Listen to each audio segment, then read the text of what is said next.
After 5 months of closed-door investigation, of talking in private with intelligence agents and officials, most of the senators now agree with Chairman Frank Church that the CIA has indeed been a rogue elephant out of control.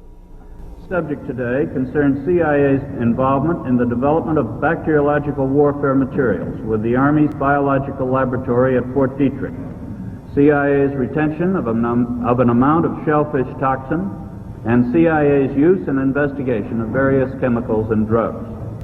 In the course of the investigation, CIA's laboratory storage facilities were searched, and about 11 grams, a little less than half an ounce, of shellfish toxin and 8 milligrams of cobra venom were discovered in a little-used, vaulted storeroom in an agency building. If that amount of shellfish toxin were administered orally, which is one of the least efficient ways for administering it in terms of its lethality, that quantity was sufficient to kill at least 14,000 people. If it were administered with the sophisticated equipment that was found in the laboratory, that quantity would be sufficient to kill a great many more. Estimates vary upwards into the hundreds of thousands.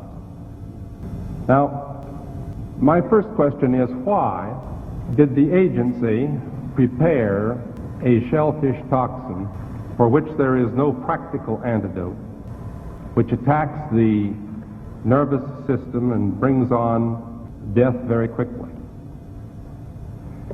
Why did the agency prepare toxins of this character in quantities sufficient to kill many thousands of people? What was the need for that in the first place, long before the presidential order came down to destroy this material?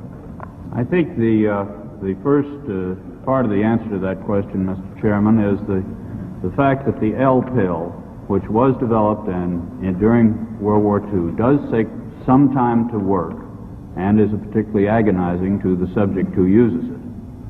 Now, I cannot explain why that quantity was developed, except that this was a collaboration that we were engaged in with the United States Army, and we did develop this particular weapon, you might say, as a for possible use. When CIA retained the amount that it did, it obviously did it improperly.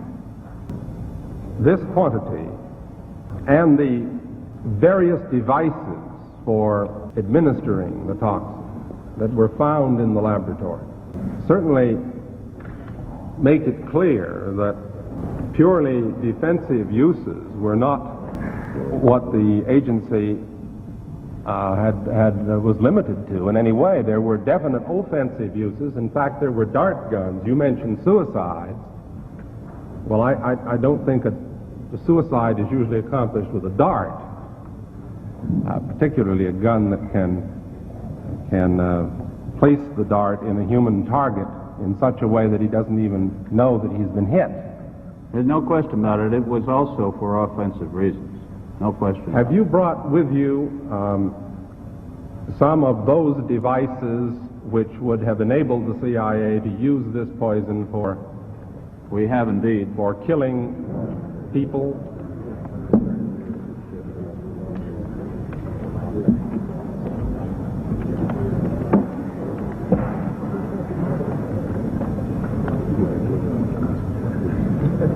Don't point it at me.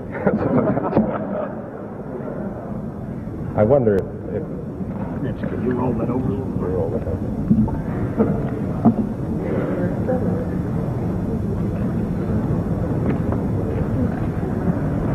Now, does this pistol fire the dart? Yes, it does, Mr. Chairman. The round thing at the top is obviously the sight. The rest of it is what is practically a normal 45, although it's special. However, it works by electricity. There's a battery in the handle, and it fires a small dart. So that when it fires silently? Almost silently, yes. Very little. Very What little. range does it have? 100 meters. 100 meters, I believe, about 100 yards, 100 meters. About 100 meters range. Right. And the dart itself, when it strikes the target, does the target know that he's been hit and about to die? That depends, Mr. Chairman, on the particular dart used. There are different kinds of these flechettes that were used in various weapon systems, and a special one was developed which potentially would be able to enter the target without perception. Without perception. Right. And did you find such darts in the library? We did. In the laboratory? We did. But also the toxin itself would not appear in the autopsy or the dart? Yes.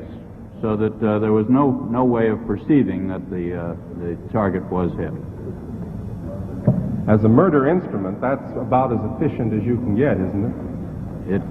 It is a weapon, a very serious weapon.